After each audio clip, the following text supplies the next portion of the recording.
ادھر اہل مدینہ نے جب سے رسول اللہ صلی اللہ علیہ وسلم کی روانگی کی خبر سنی تھی، روزانہ صبح ہی صبح ہرہ کی طرف نکل جاتے تھے، اور جب سخت دوپہر ہو جاتی تو واپس پلٹ آتے۔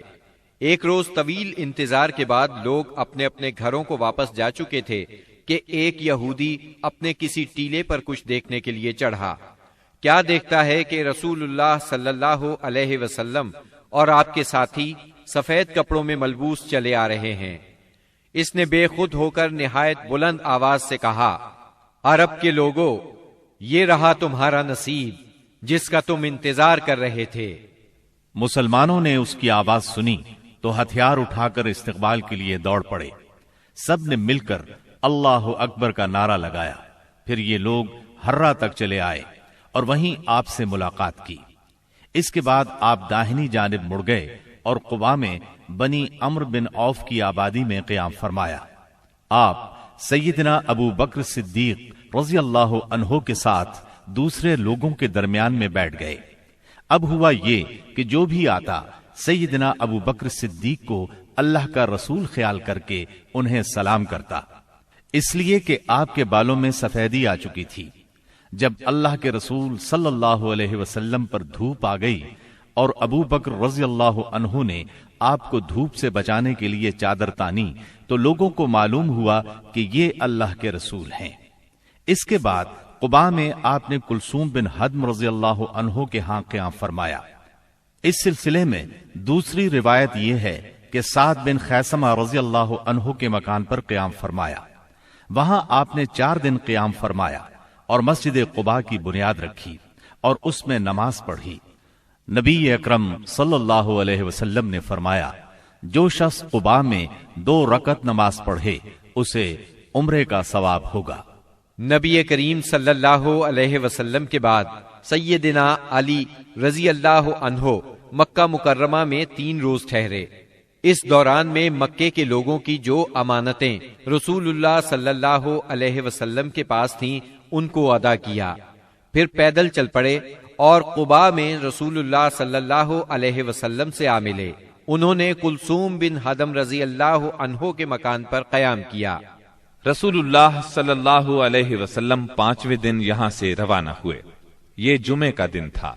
اللہ کے حکم پر روانہ ہوئے۔ ابو بکر صدیق رضی اللہ عنہ آپ کے پیچھے بیٹھے تھے۔ آپ نے اپنے ننھیال بنو نجار کے پاس پیغام بھجوایا۔ وہ لوگ تلواریں لٹکائے حاضر ہوئے۔ آپ نے ان کی معیت میں مدینہ منورہ کی طرف کوچ فرمایا۔ آپ بنو سالم بن عوف کی بستی میں پہنچے تو جمعے کا وقت ہو گیا۔ آپ نے وہیں بطن وادی میں جمعے کی نماز پڑھائی جس میں 100 آدمی شریک تھے۔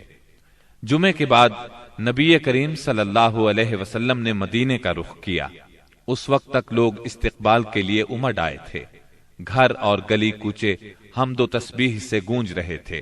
رسول اللہ صلی اللہ علیہ وسلم انصار کے جس محلے سے بھی گزرتے اس محلے کے لوگ آپ کی اونٹنی کی نکیل پکڑ لیتے اور عرض کرتے، ہم لوگ حاضر ہیں، ہمارے ہاں قیام فرمائیں، ہم سب ساز و سامان اور ہتھیاروں کے ساتھ آپ کی حفاظت کریں گے۔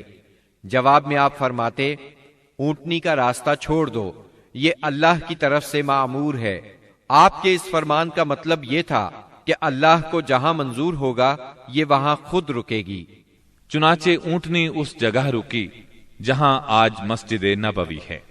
یہاں پہنچ کر وہ بیٹھ گئی، لیکن آپ نیچے نہیں اترے یہاں تک کہ وہ اٹھ کر تھوڑی دور تک چلی، پھر پلٹ آئی اور پھر اسی جگہ بیٹھ گئی جہاں پہلے بیٹھی تھی۔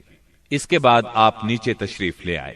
اب لوگوں نے آپ کو اپنے اپنے گھر لے جانے کے لیے درخواست شروع کی۔ ایسے میں سیدنا ابو ایوب انصاری رضی اللہ عنہ نے جلدی سے اونٹنی کا کجاوا اٹھا لیا اور اپنے گھر لے گئے۔ اس پر آپ نے فرمایا، آدمی اپنے کجاوے کے ساتھ ہے۔ ادھر سیدنا اسعد بن زرارہ رضی اللہ عنہ نے آ کر اونٹنی کی نکیل پکڑ لی، چنانچہ یہ اونٹنی انہی کے پاس رہی۔ صحیح بخاری میں سیدنا انس رضی اللہ عنہ سے روایت ہے کہ نبی صلی اللہ علیہ وسلم نے فرمایا، یہاں سے ہمارے کس آدمی کا گھر زیادہ قریب ہے؟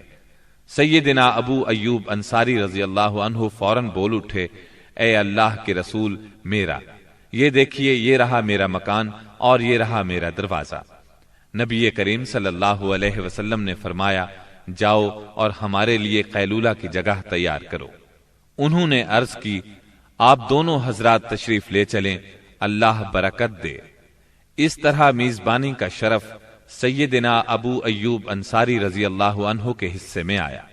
جب رسول اللہ صلی اللہ علیہ وسلم مدینہ منورہ میں قیام پذیر ہو چکے تو آپ نے سیدنا زید بن حارثہ اور سیدنا ابو رافع رضی اللہ عنہما کو مکہ معظمہ بھیجا۔ وہ نبی کریم صلی اللہ علیہ وسلم کی دونوں صاحبزادیوں سیدہ ام کلثوم اور سیدہ فاطمہ، ام المومنین سیدہ سودا، ام ایمن اور سیدنا اسامہ بن زید رضی اللہ عنہ کو ساتھ لے آئے۔